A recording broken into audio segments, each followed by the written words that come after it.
हाँ जी, आदाब, सत श्री अकाल, नमस्कार सभी मेरे प्यारे विद्यार्थियों को, मेरे प्यारे स्टूडेंट्स को। स्टूडेंट्स, आज हम जो बात करने वाले हैं वो है हमारी सिलेबस के regarding.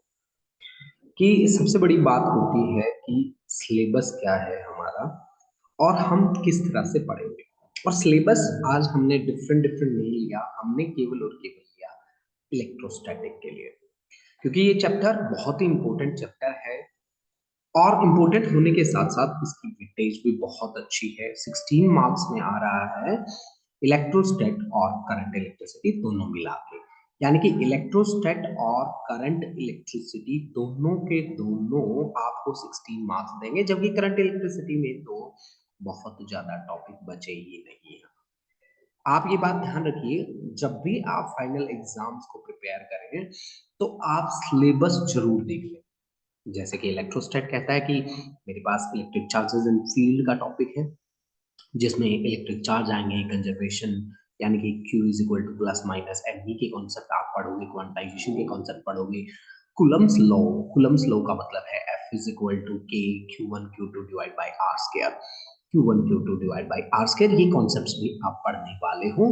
Force between two point charges, force between multiple, यहाँ सुपरपोजिशन प्रिंसिपल का आपको यूज करना होगा, सुपर पोजीशन प्रिंसिपल का आपको यूज करना होगा। इलेक्ट्रिक फील्ड लाइंस, ये बहुत इंपॉर्टेंट टॉपिक है जी। और आप ये बात मानिए कि इसमें से कुछ मैं अंडरलाइन भी करके चलूंगा, जैसे कि electric field due to a point charge, ये चीज जो है आपने बहुत अच्छे से पढ़नी है। इलेक्ट्रिक फील्ड लाइंस ये बहुत इंपॉर्टेंट है अकॉर्डिंग टू किसके पॉइंट ऑफ व्यू से, फाइनल एग्जाम के पॉइंट ऑफ व्यू से। Electric dipole, electric field due to dipole, ठीक है, electric field due to dipole, जिसमें एक्सियल, इक्वेटोरियल एंड पॉइंट आता है, टॉर्क। यानी कि ये जो पूरी मैं अंडरलाइन कर देता हूँ यहाँ पे, ये चीज आप बहुत ही सीरियसली पढ़ें इसे। Electric field due two point charge, electric field, इनमें से एक टॉपिक आपका 100% श्योर है, आएगा ही आएगा। इसमें से 100% श्योर है। आप इसकी थ्योरी, आप इसकी डेरिवेशन अच्छे से करें, आपको यहाँ से एक क्वेश्चन जरूर मिलेगा। उसके बाद है इलेक्ट्रिक फ्लक्स, गॉस लॉ, ठीक है। और उसकी एप्लीकेशन, एप्लीकेशन इसकी बहुत इंपॉर्टेंट है। देखो, ये आज तक सीबीएसई ने कभी छोड़ा नहीं इस एप्लीकेशन को, है ना। और जहां तक मुझे लगता है इस बार भी नहीं छोड़ेगा। तो यानी कि अगर आप फील्ड और चार्जेस से डील कर रहे हो, वो तो आपके पास ये दो चीजें ऐसी हैं जो 100% श्योर वाली बातें हैं, 100% श्योर है स्टूडेंट्स। तो आप इनको प्रिपेयर करिए।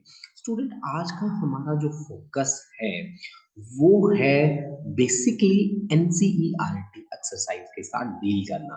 हम आज डील करने वाले हैं एनसीईआरटी एक्सरसाइज के साथ, क्योंकि कहीं ना कहीं लास्ट टाइम पे जब हम अपने आप को प्रिपेयर करते हैं तो हमारे लिए सबसे इंपॉर्टेंट जो बनता है वो एनसीईआरटी की एक्सरसाइज बनती है।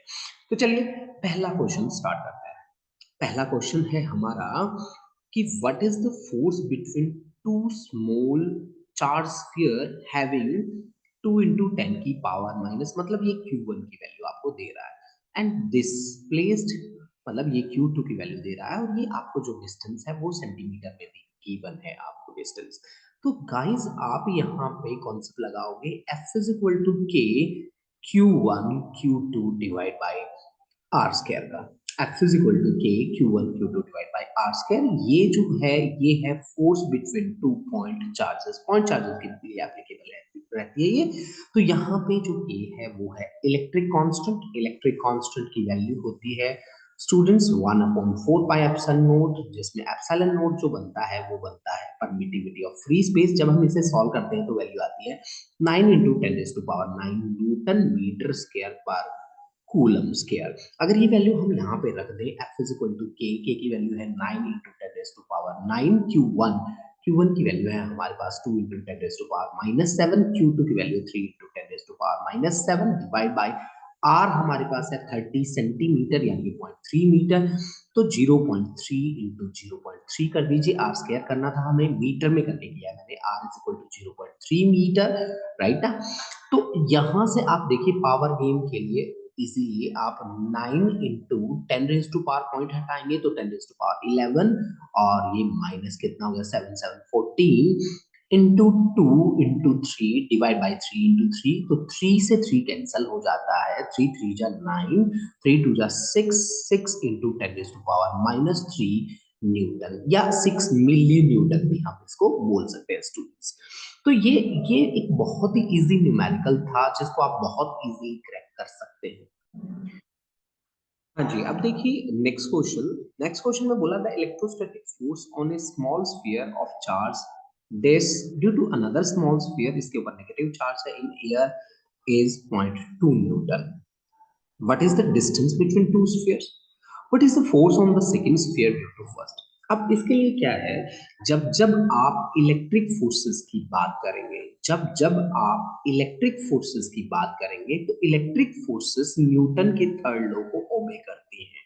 न्यूटन्स थर्ड लॉ ओबे करती है, ये थर्ड लॉ को ओबे करती है, ये न्यूटन्स थर्ड लॉ को ओबे करती है, यानी कि पहला दूसरे पे जितना फोर्स लगाएगा उतना ही फोर्स दूसरा पहले पे लगाएगा, पहला दूसरे पे, दूसरा पहले पे सेम फोर्स लगाएंगे।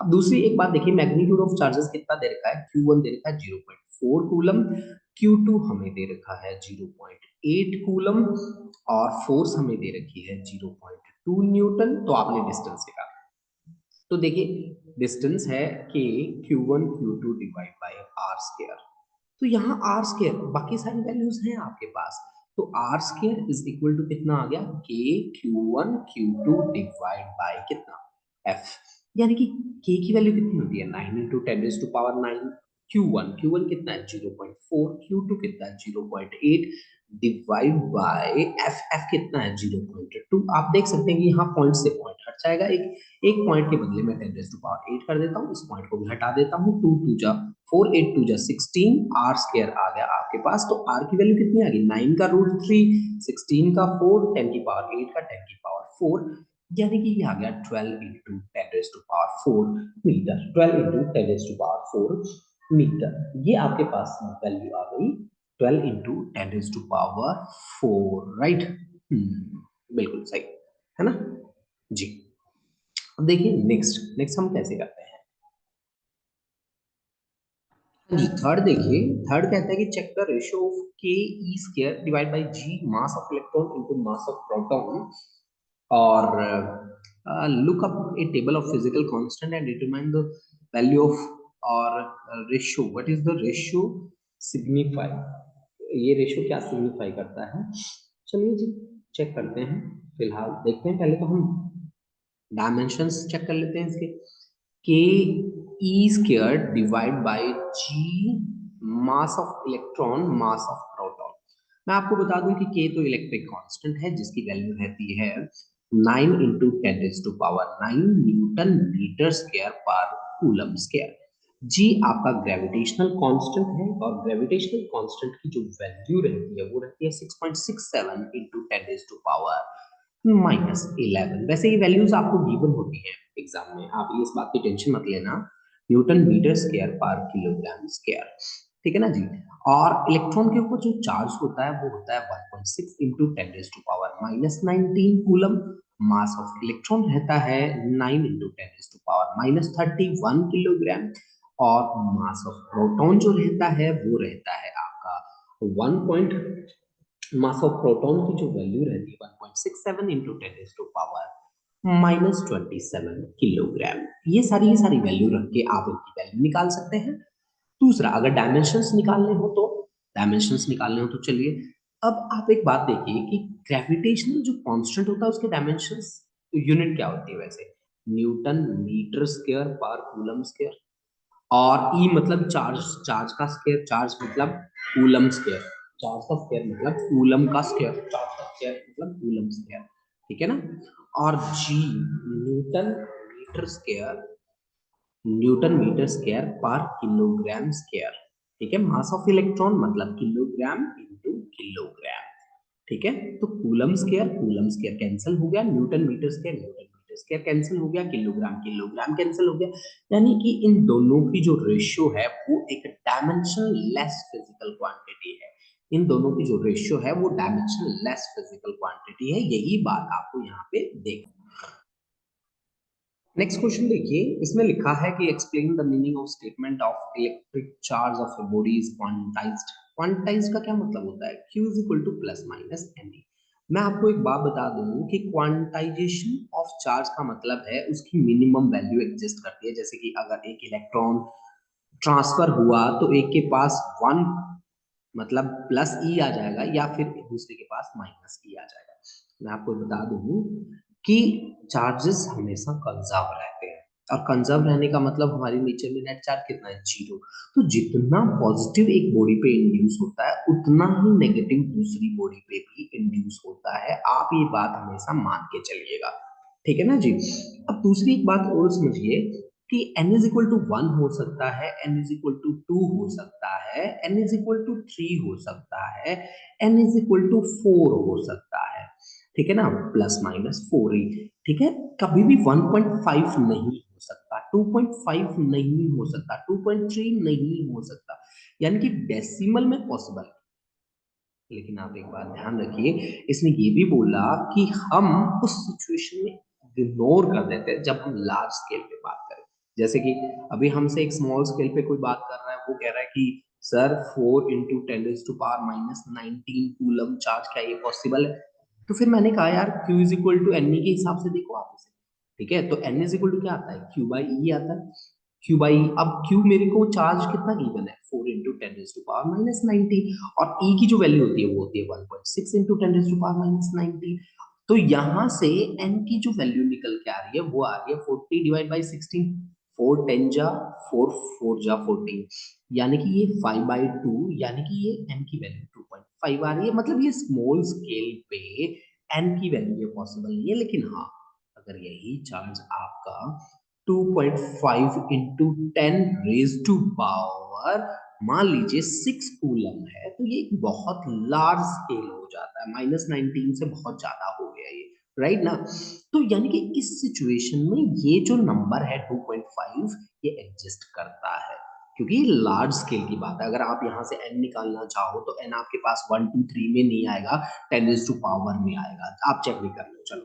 n इज इक्वल टू क्या है? Q बाई ई है। Q की वैल्यू कितनी है? 2.5 इंटू 10⁻⁶। E की वैल्यू कितनी है? E की वैल्यू है 1.6 इंटू 10⁻⁻⁹। अब आप यहाँ से देखिए कि 25/16 इंटू 10 की पावर ऊपर जाएगा तो 25 हो जाएगा, प्लस 25 है। तो क्या आप यहाँ पे ऐसी बात करेंगे कि यहाँ 25 है, यहाँ 16 है, या कुछ रेशियो आ रही है? नहीं नहीं नहीं, क्योंकि यहाँ पे 10 की पावर बहुत ज्यादा है।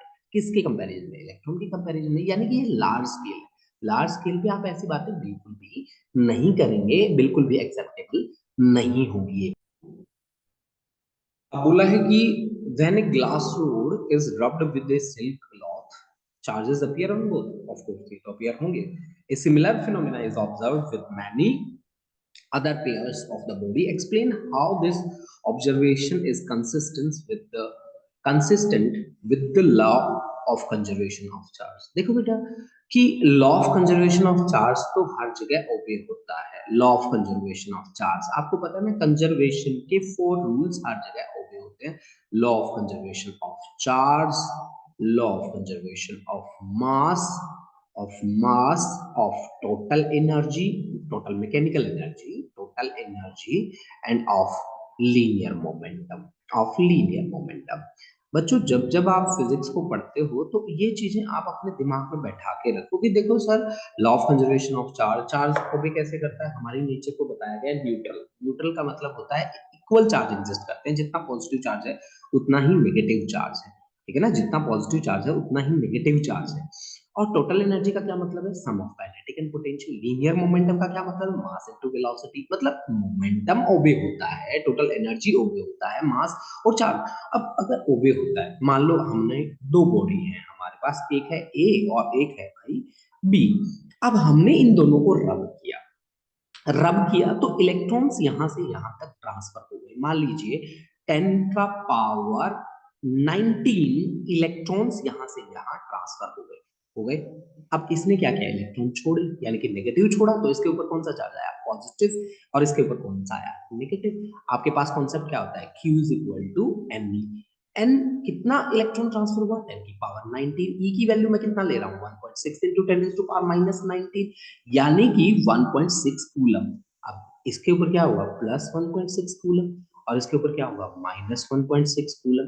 क्योंकि जितना इसने लूज किया उतना ही तो इसने गेन किया ना, तो इक्वल चार्जेस इंड्यूस होंगे ना, एक के ऊपर पॉजिटिव होगा तो एक के ऊपर क्या होगा, नेगेटिव होगा। यही बात हमसे जो पूछी गई है क्वेश्चन में, उस बात को प्रूफ करती है।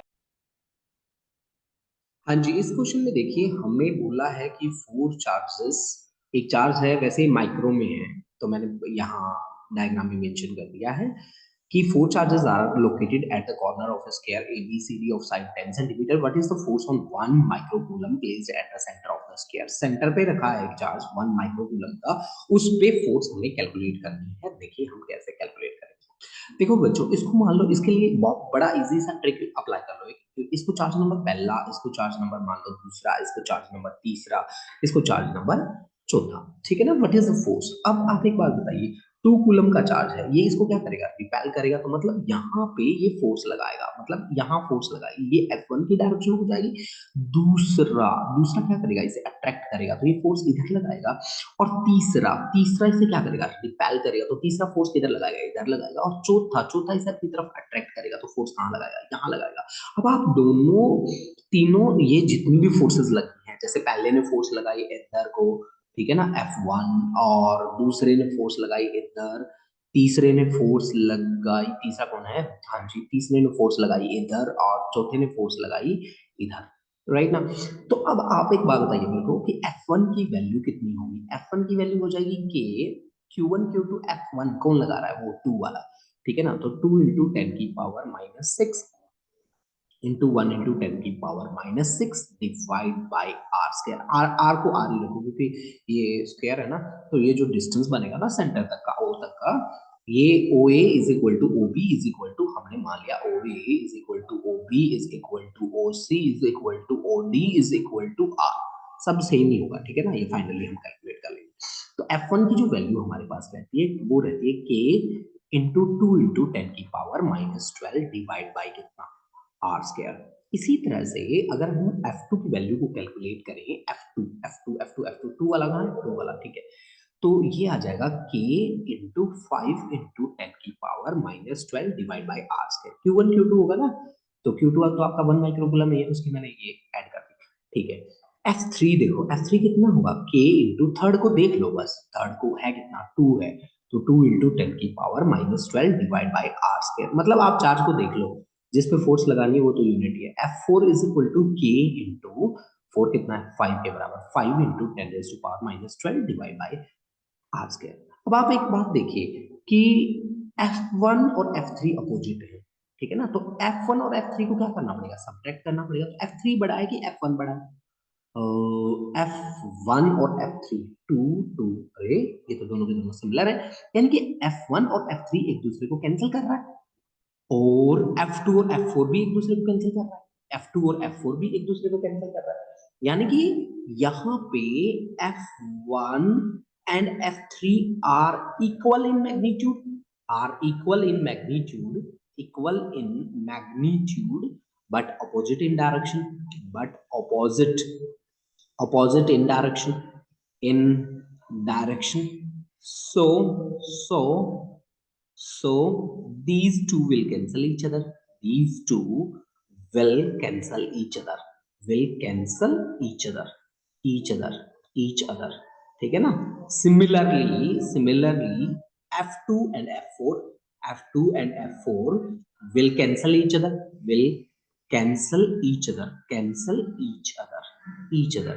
so net force कितनी होगी, net force on O, यानी कि that is at a 1 microcoulomb is zero, तो इसका आंसर ये आएगा बच्चों, इसका आंसर आएगा 0। अब आपको पता ही है ना कि मैंने एक सिंपल सा फिनोमेना दिखाया आपको कि भाई अगर आपके पास मान लो ये दो दो बंदे हैं, है ना, और एक ये दूसरा आदमी है, ठीक है भाई, ये इसको अपनी तरफ खींच रहा है 25 न्यूटन से, और ये इसको अपनी तरफ खींच रहा है 25 न्यूटन से, तो मूवमेंट कहाँ होगी, कहीं भी नहीं होगी। नेट फोर्स कितनी आएगी, 0। तो यही बात तो इस एग्जांपल में थी ना कि नेट फोर्स क्या बन रही थी, 0 बन रही थी। तो आप इसको अपना बेस मानिए और काम करिए, ठीक है। तो इस तरह से आप इस न्यूमेरिकल हाँ जी।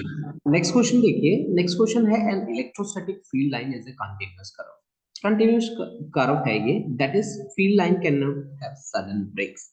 अब ब्रेक नहीं हो सकता, इसका रीजन क्या है? इसका रीजन ये है कि जो फील्ड का जो फ्लो है ना, वो हमेशा higher potential to lower potential होता है। ये है हायर पोटेंशियल और ये नेगेटिव को माना जाता है लोअर पोटेंशियल। तो इसका जो फ्लो है वो कंटिन्यूअस होता है, ये डिसकंटिन्यू नहीं हो सकता। ये जब तक अपने पाथ को कंप्लीटली ट्रेस नहीं करता तब तक ये स्टॉप नहीं होता। ठीक है ना?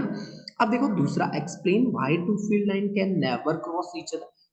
अब आपको मैं एक बात बताता हूँ, जैसे मैंने यहाँ पे फील्ड लाइन बनाई, आप इसके किसी भी पॉइंट पे टेंजेंट ड्रॉ कर दीजिए। जैसे आपने यहाँ पे ड्रॉ कर दिया अपनी मर्जी से, यहाँ पे ड्रॉ कर दिया, तो ये जो टेंजेंट है, that tangent will represent the direction of electric field at that point.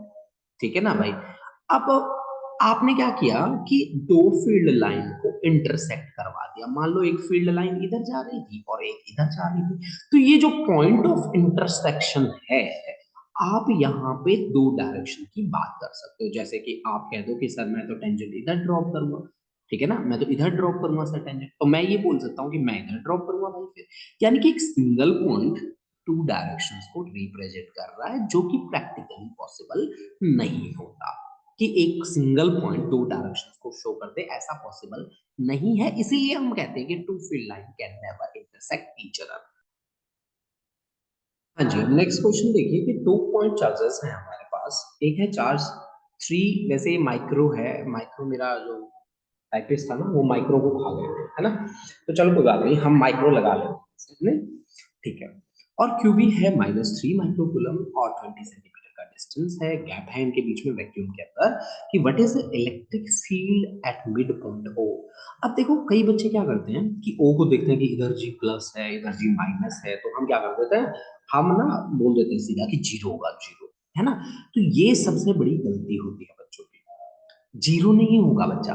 यहाँ पे आपको एक टेस्ट चार्ज रखना है। मान लीजिए मैंने रख दिया क्यू नॉट, जो कि पॉजिटिव है एंड वेरी वेरी स्मॉल है, वेरी वेरी स्मॉल है। तो अब हम क्या करते हैं, इसको चार्ज नंबर मान लेते हैं पहला, इसको चार्ज नंबर दूसरा। मेरा ये तरीका रहता है पहला दूसरा तीसरा मान के करने का, और ये बड़ा ही मतलब इजी बना देता है। अब पहला चार्ज आप अगर ध्यान से देखें तो क्या करेगा, पहला चार्ज टेस्ट चार्ज को अट्रैक्ट करेगा कि रिपेल करेगा? ऑफ कोर्स ये पॉजिटिव है, ये भी पॉजिटिव, तो ये इसको रिपेल करेगा, राइट? जिस डायरेक्शन में फोर्स लगाएगा वही डायरेक्शन इलेक्ट्रिक फील्ड की होगी। अब दूसरा क्या करेगा, उसे दूसरा अट्रैक्ट करेगा अपनी तरफ, है ना?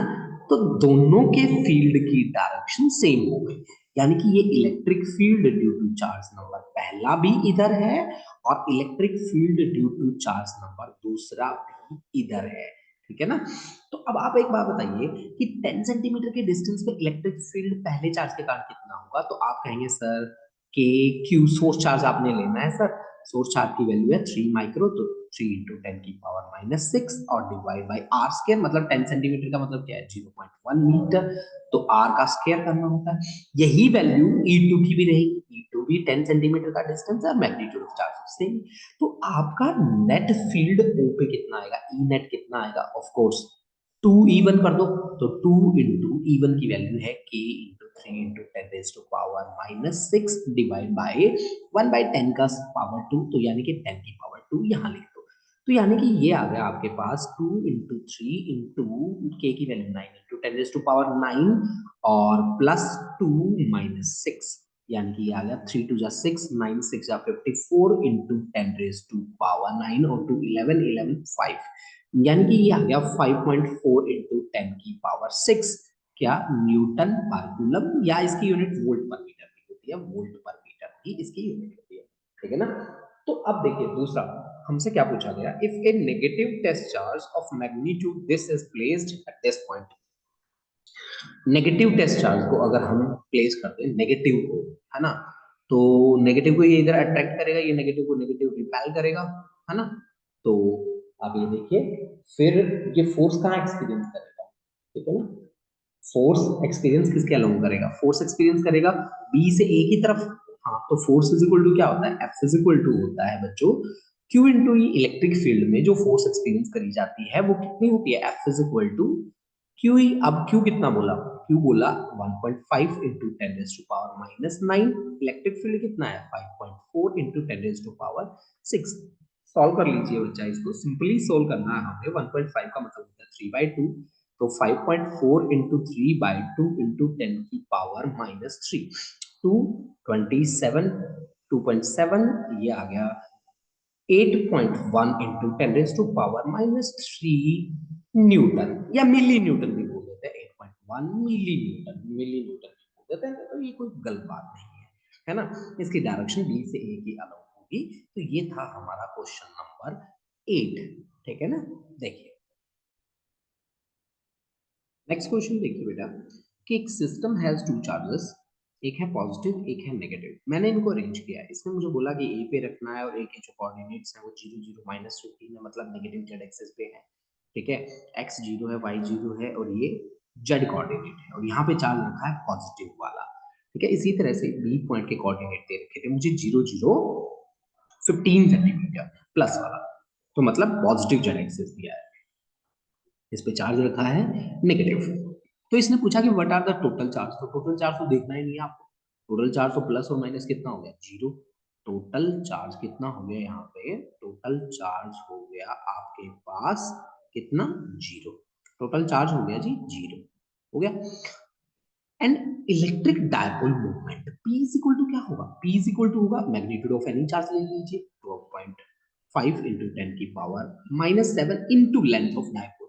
ये इधर से 15 सेंटीमीटर और नीचे भी 15 सेंटीमीटर, तो ये आ गया 30 सेंटीमीटर का टोटल लेंथ आ गया डायपोल का। तो 30 इंटू 10 की पावर माइनस 2, तो ये आ गया आपके पास 25 3 जा 75 इंटू 10 का पावर माइनस 9 कूलम मीटर। एक बात आप ध्यान रखिए कि डायपोल की जो डायरेक्शन होती है वो नेगेटिव चार्ज से पॉजिटिव चार्ज होती है। मतलब अगर मैं इसे बी मान लूं और ये पॉइंट में मान लूं ए, तो direction of dipole will be, dipole moment will be from B to A. ये direction of electric dipole moment होगा। ये क्वेश्चन भी मैंने ऐड कर दिया इसमें। Direction of electric dipole moment, electric dipole moment, direction of electric dipole moment जो रहेगा वो बी से लेकर ए तक रहने वाला है स्टूडेंट्स। चलिए क्वेश्चन है हमारे पास, an electric dipole with dipole moment, मतलब इस बार हमें डाइपोल मोमेंट दे रखी है कूलम मीटर, ठीक है जी ठीक है। मतलब इलेक्ट्रिक डाइपोल मोमेंट है हमारी 4 इंटू 10 की पावर माइनस 9 कूलम मीटर। थीटा हमें दे रखा है 30 डिग्री का, with the direction of uniform electric field भी हमें गिवन है 5 into 10 raise to power 4 newton पर कूलम का field given. Calculate the torque. देखो बेटा इसके लिए तो टॉर्क इज इक्वल टू सीधा सीधा ही आ रहा है पी ई साइन थीटा। आपके वो पी दे रखा है, ई दे रखा है, थीटा दे रखा है, आप वैल्यूज पुट करिए और इसे सॉल्व कर लीजिए। हाँ जी, ये क्वेश्चन है हमारे पास कि a polythene piece is rubbed with wool, मतलब ये पॉलीथीन हो गया, मान लो ये पॉलीथीन हो गया और ये हो गया वूल, ठीक है ना। इसके साथ इसको रब किया। A polythene piece rubbed with a wool is found to have, polythene के ऊपर आया हमारे पास नेगेटिव चार्ज, तो minus 3 into 10 raise to power minus 7 coulomb. तो इस ऑफ कोर्स इसके ऊपर कौन सा चार्ज आया, plus 3 into 10 raise to power minus 7 coulomb. और प्लस चार्ज किसके ऊपर आता है, जो इलेक्ट्रॉन्स लूज करता है। इसने इलेक्ट्रॉन्स क्या करे, लूज करे। नेगेटिव किसके ऊपर आता है, जिसने इलेक्ट्रॉन्स गेन किए। इलेक्ट्रॉन जो गेन करेगा उसके ऊपर नेगेटिव चार्ज आएगा, जो लूज करेगा उसके ऊपर पॉजिटिव चार्ज आएगा। Estimate the number of electrons transferred, ठीक है ना। ये जो ट्रांसफर हुआ है ना जी, ये वूल टू पॉलीथीन हुआ है। पहली बात तो ये तो सीधा सीधा दिख ही रहा है कि इसने इलेक्ट्रॉन लूज किए, इसने गेन किया। अच्छा, तो आपको एक क्वांटाइजेशन का रिलेशन है Q is equal to N E, वो याद रखना हमेशा। तो N is equal to Q by E. अब Q जो चार्ज आपको गिवन है, ई की वैल्यू तो सबको पता होती है भाई कि 1.6 into 10 raise to power minus 19 होती है। ये गिवन कितना, 3 इंटू 10 की पावर माइनस 7 डिवाइड बाई कितना, 1.6 इंटू 10 की पावर माइनस 19। पावर ऊपर जाएगी तो प्लस हो जाएगी, तो ये हो गया जी 3 इंटू 10 का पावर 12 और डिवाइड बाई 1.6, राइट ना। तो ये पॉइंट हटाओ, 30 डिवाइड बाई 16 इंटू 10 का पावर 12 और 16 से चलिए इसे करते हैं, हम सॉल्व करने की कोशिश करते हैं। 15/8, तो 15/8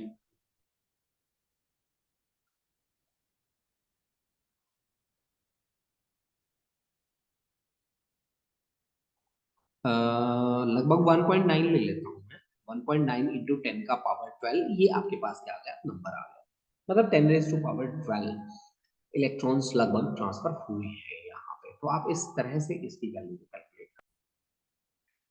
नेक्स्ट क्वेश्चन देखिए कि two insulated charge copper sphere A and B have their center separated by a distance 50 centimeter. What is the mutual force of electrostatic repulsion if charge on each is this? The radii of A and B are negligible as compared to their distance of separation. ठीक है, आप क्या करिए, F is equal to क्या ले लीजिए, K Q1 Q2 divide by R square ले लीजिए। तो ये तो आपका पहला फोर्स आ गया F1, राइट। के की वैल्यू आपको पता ही होती है कि के की वैल्यू होती है 9 इंटू 10⁻⁹ न्यूटन मीटर स्क्वायर पर कूलम स्क्वायर, ये वैल्यू होती है, ठीक है। अच्छा, Q1 की भी वैल्यू दे रखी है, Q2, दोनों की सेम वैल्यू, दोनों रिपेल कर रहे हैं दूसरे को, और डिस्टेंस भी दे रखा है उनके बीच में 50 सेंटीमीटर, यानी कि 1/2 half metre, of course half metre, ठीक है ना। अब दूसरा इसने क्या बोला कि F2 के लिए इसने क्या बोला कि what is the force of repulsion if each sphere is charged to double, मतलब डबल, मतलब 2 टू जा 4, 4 आ गया आपके पास K Q1 Q2, राइट। अच्छा, हर एक चार्ज को डबल किया तो 4 ही आया ना, हाँ। And the distance between them is half R/2, यानी कि R/2 का होल स्क्वायर कर दो तो ये कितना आ गया, 16 टाइम्स आ गया क्या, F1। बस इसका तो सिंपल आंसर है, 1 मिनट का इस क्वेश्चन था ये तो, ठीक है ना। और आपने 1 मिनट में इसे सॉल्व भी कर दिया। चलिए अब बढ़ते हैं नेक्स्ट क्वेश्चन की ओर। Question 13 की figure 1.30 shows track of three charged particle in a uniform electrostatic field. Give the sign of the three particle. इस तरह के क्वेश्चन बहुत इंपॉर्टेंट होते हैं, इनको बड़े ध्यान से करना होगा आपको कि which particle has the highest charge to mass ratio. एक बात आप देखिए कि अगर कोई भी पार्टिकल इलेक्ट्रिक फील्ड में घूम रहा है तो वो फोर्स एक्सपीरियंस करता है इलेक्ट्रिक फील्ड के कारण Q इंटू ई के कारण इक्वल। और फोर्स हमें पता है कि पापा इज इक्वल टू मम्मा होते हैं, तो फादर इज इक्वल टू माँ, तो QE is equal to MA, यानी कि acceleration A is equal to QE by M। अब आप एक बात सुनिए कि यहाँ पे पार्टिकल की स्पीड चेंज नहीं होती, यहाँ पे डायरेक्शन चेंज होती है। तो जिसकी चार्ज टू मास रेशियो जितनी ज्यादा होगी, एक्सेलरेशन उतना ही ज्यादा होगा। मतलब पार्टिकल 1 की चार्ज टू मास रेशियो सबसे ज्यादा है। इलेक्ट्रिक फील्ड तो यूनिफॉर्म है ना जी, जिसका जितना Q बाई M का रेशियो होगा वो उतना ही ज्यादा अपने पाथ से डेविएट होगा, इसका कम होगा। ये पॉजिटिव की तरफ अट्रैक्ट हुआ है तो नेगेटिवली चार्ज पार्टिकल है, ये भी नेगेटिवली चार्ज पार्टिकल है, लेकिन ये क्या है, पॉजिटिवली चार्ज पार्टिकल है, ये है पॉजिटिवली चार्ज पार्टिकल। तो ये बात आपने याद रखनी है। नेक्स्ट क्वेश्चन है हमारे पास कि consider a uniform electric field की वैल्यू हमें दे रखी है 3 इंटू 10⁻³ आई कैप, मतलब ये एक्स एक्सिस के अलोंग हमने इलेक्ट्रिक फील्ड लगा रखा है, एक्स एक्सिस के अलोंग इलेक्ट्रिक फील्ड है। मैं तीनों की तीनों डायरेक्शंस मेंशन कर देता हूँ। मतलब ये आप एक्स डायरेक्शन मान लो, ये आप वाई डायरेक्शन मान लो, और ये आप जेड डायरेक्शन मान लो आप, ठीक है ना जी। ये एक्स, ये है वाई, और ये है जेड। एक्स एक्सिस के अलोंग हमने इलेक्ट्रिक फील्ड लगा रखा है, एक्स एक्सिस के अलोंग, ठीक है जी। अब दूसरी बात देखिए, इसने क्या बोला कि what is the flux of this field through a square of side 10 centimetre on a side whose plane is parallel to Y Z, मतलब वाई जेड का प्लेन उसका पैरेलल है, वाई जेड, ठीक है। तो उसका नॉर्मल जो ड्रॉप करेंगे वो कहाँ आएगा, एक्स एक्सिस में, वाई जेड के अलोंग पैरेलल है वाई जेड में, तो उसका नॉर्मल कहाँ काम करेगा, एक्स एक्सिस के अलोंग। मतलब सीधा सीधा ये बात क्या कहना चाहता है कि थीटा 0 डिग्री हो गया पहले केस में। कि what is the flux through the same square, flux हमें निकालना है। फ्लक्स क्या होता है, phi is equal to E A cos theta होता है, E A cos theta. Electric field की वैल्यू कितनी है, 3 इंटू 10⁻³ एरिया कितना है हमारे पास, एरिया 10 सेंटीमीटर है, तो 0.1 इंटू 0.1, एरिया तो ऐसे आता है ना, लेंथ इंटू ब्रेथ स्क्वायर है ना, ठीक है जी। तो 3 इंटू 10 बस, यानी कि 30। फ्लक्स की यूनिट क्या होती है, electric field into area. Electric field का क्या होता है, न्यूटन मीटर स्क्वायर पर कूलम, न्यूटन पर कूलम होता है ना इलेक्ट्रिक फील्ड। हाँ, तो पहले में फ्लक्स आ गया। What is the flux through the same square if it's normal. अब यहाँ पे वर्ड यूज किया है नॉर्मल। अगर नॉर्मल की जगह सीधा प्लेन वर्ड यूज किया होता ना, नॉर्मल टू प्लेन नहीं होता, सीधा प्लेन 60 डिग्री का एंगल बनाता है, तो आपने थीटा, फिर अगर प्लेन वर्ड यूज किया होता 90 - 60 करते आप। अगर if we have used the word plane, if we have used the word plane, used the word plane, the word सीधा प्लेन, अगर सीधा प्लेन वर्ड यूज करते ना आप तो 30 डिग्री लेते। अभी आपने नॉर्मल नॉर्मल बोल ही दिया तो थीटा आपका 60 डिग्री हो गया, फ्लक्स हो गया E A cos 60 degree, cos 60 degree value sine 30 के बराबर होती है, यानी कि ये 1/2 के बराबर होती है। ये लो जी 1/2 वैल्यू रखो और इसे सॉल्व कर लो, हो गया जी सॉल्व। हाँ जी, नेक्स्ट क्वेश्चन है हमारे पास, what is the net flux of the uniform electric field of exercise, मतलब लास्ट जो हमने क्वेश्चन किया था उसमें से ये बोल रहा है, ठीक है ना। Through a cube of side 20 centimetre oriented so that its faces are parallel to the coordinate plane. मैं आपको एक बात बता दूं कि अगर हम कोई भी बॉडी हो चाहे कोई भी शेप हो, अगर हम उसको यूनिफॉर्म इलेक्ट्रिक फील्ड में रखते हैं ना, तो जितना फ्लक्स एंटर करेगा उतना ही फ्लक्स क्या करेगा, लीव करेगा, उतना ही फ्लक्स लीव करेगा। जितना फ्लक्स एंटर करेगा उतना ही लीव करेगा, तो एक्सेस फ्लक्स कुछ भी नहीं होगा वहां पे, एक्सेस फ्लक्स या फिर फ्लो जीरो होगा। तो यहां इस क्वेश्चन का भी आंसर जीरो फ्लक्स है, इस क्वेश्चन का आंसर भी जीरो फ्लक्स है। नेक्स्ट क्वेश्चन है हमारे पास, देखिए नेक्स्ट क्वेश्चन हमसे किया गया कि careful measurement of the electric field at the surface of a black box indicate that the net outward flux through the surface of the box is, मतलब flux की value हमें दे दी 8 इंटू 10⁻³ न्यूटन मीटर स्क्वायर पर coulomb, Newton metre square पर coulomb, ये हमें value provided है। But is the net charge inside the box, ये तो बहुत इजी है। अब गॉस लॉ क्या कहता है कि फ्लक्स की वैल्यू कितनी होनी चाहिए, क्यू बाय एप्सिलॉन नॉट के बराबर होनी चाहिए। तो यानी कि क्यू की वैल्यू कितनी आ रही है, phi into epsilon naught, phi कितना देगा 8 इंटू 10⁻³ एप्सिलॉन नोट की जो वैल्यू है वो वैल्यू 8.85 इंटू 10⁻⁻12 होती है, 8.85 इंटू 10⁻⁻12, ठीक है ना।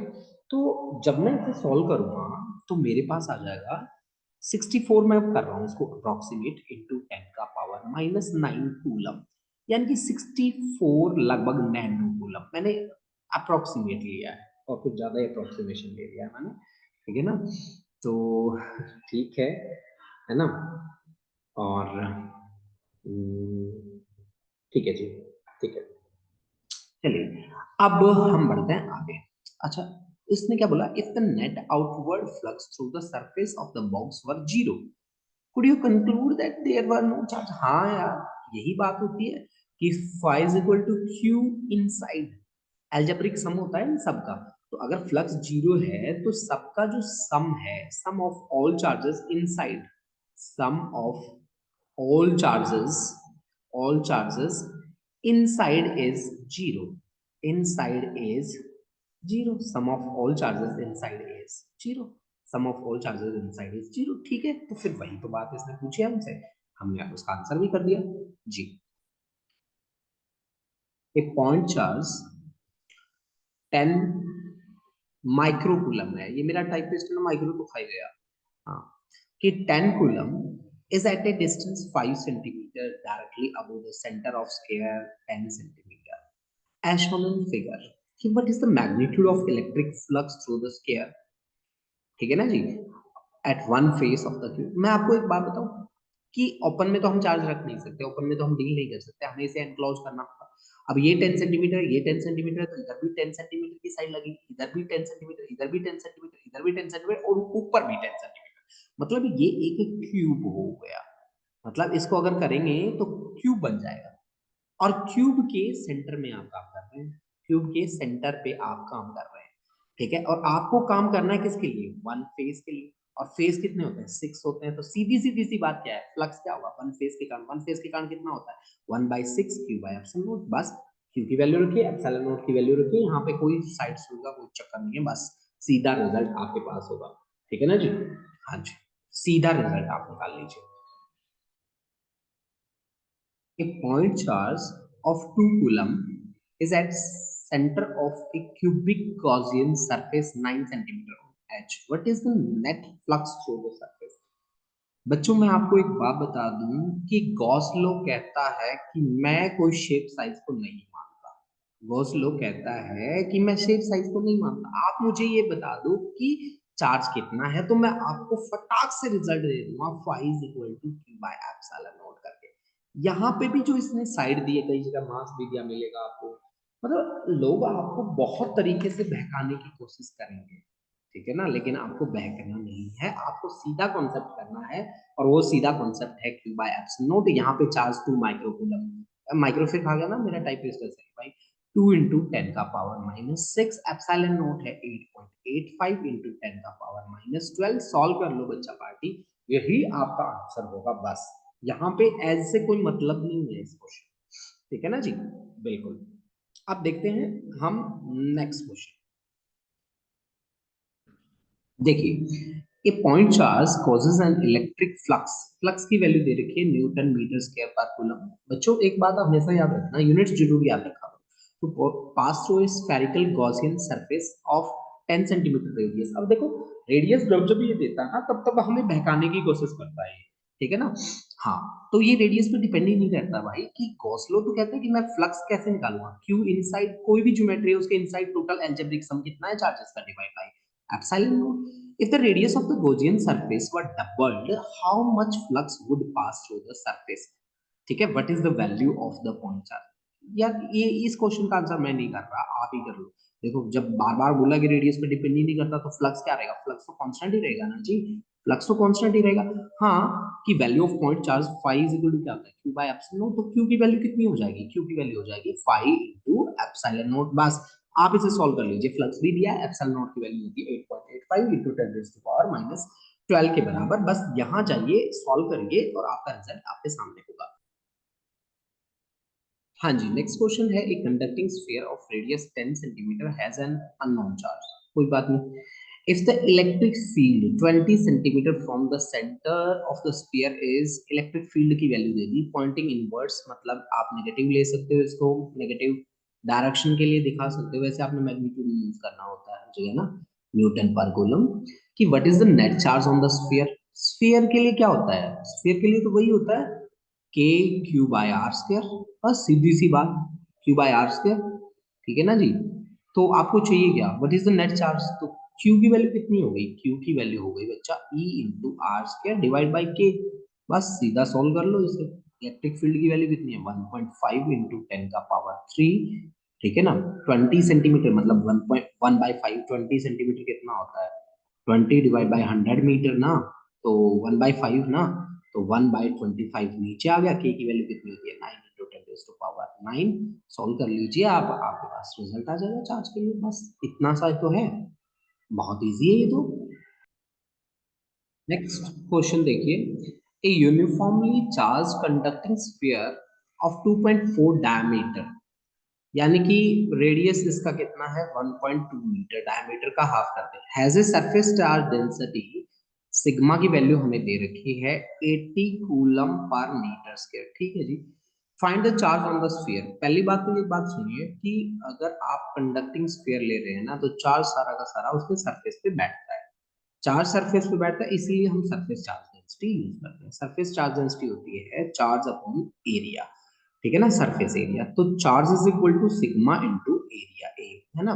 तो चार्ज की जो वैल्यू आ गई वो आ गई sigma into 4 pi R square के बराबर, ठीक है ना। जिसमें आर जो बनता है वो बनता है उसका रेडियस, आर जो बनता है वो उसका बनता है रेडियस। ये जो है ये रेडियस है स्फीयर का, राइट ना। ठीक है, तो सिग्मा की वैल्यू कितनी दे रखी है 80 दे रखी है मेरे को, और 4 पाई की वैल्यू कितनी होती है 22/7। रेडियस अभी अभी हमने बताया था आपको 1.2 1.2, राइट ना। तो आप इसको सॉल्व कर लीजिए, यहां से आपके पास चार्ज की वैल्यू आ जाएगी, ठीक है। कि what is the total flux. तो फ्लक्स अगर आपने निकालना हो तो फ्लक्स क्या होता है क्यू बाय एप्सिलॉन नॉट के बराबर होता है। इससे फ्लक्स आपने निकालना हो तो क्यू की वैल्यू कितनी है 80 into 4 into 22 into 1.2 into 1.2 divide by कितना था ये 7, ये तो चार्ज ही था। एप्सिलॉन नॉट की वैल्यू कितनी है 8.85 इंटू 10 का पावर माइनस 12। अब ये न्यूमेरिकल कैलकुलेशन आप कर लीजिए, आपके पास क्या आ जाएगा, रिजल्ट आ जाएगा।